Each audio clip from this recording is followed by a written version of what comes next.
미중 무역 갈등의 불확실성이 커지면서 대외경제 전문가들은 1985년 플라자 합의에 주목하고 있습니다. 일본이 신흥 경제 강국으로 떠오르자 엔화값을 올려 경제를 좌초시킨 미국이 중국에도 같은 조치를 취할 것이란 분석이 나옵니다.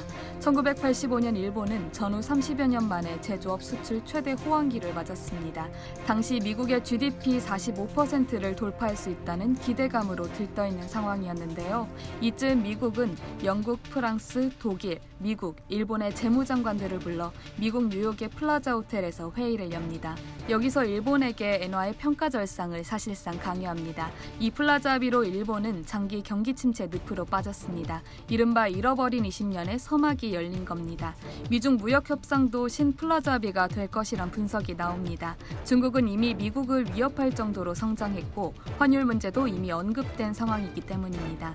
미국의 대외 역사를 보면 2인자가 미국 GDP의 40%를 넘어서면 외교, 무역, 금융 등으로 반드시 무릎을 꿇게 했습니다. 1970년대 구소련이 해체된 시기에 구소련은 미국 GDP의 44%에 달했고 현재 중국은 미국 GDP의 60%에 달합니다.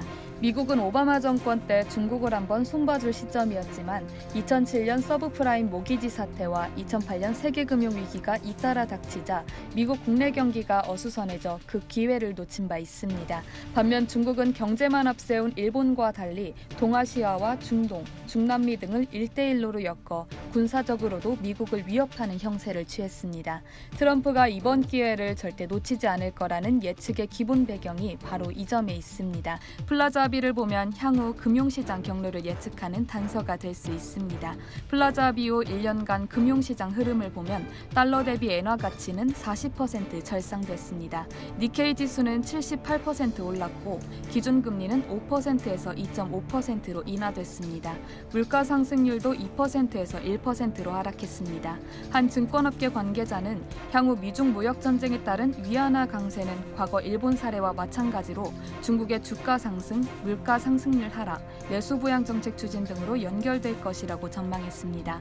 화성 난징 등란대 명예학장은 플라자 합의에 따른 일본 경제의 침체는 중국에도 큰 경고를 주고 있다며 일본의 경험은 참고할 만한 가치가 크다고 말했습니다. 결국 시간의 문제인 미중 무역 협상 협의가 플라자 합의를 닮을 가능성이 있다는 우려가 나오면서 중국 내부 우려도 커지고 있습니다. 이상 여의도튜브였습니다.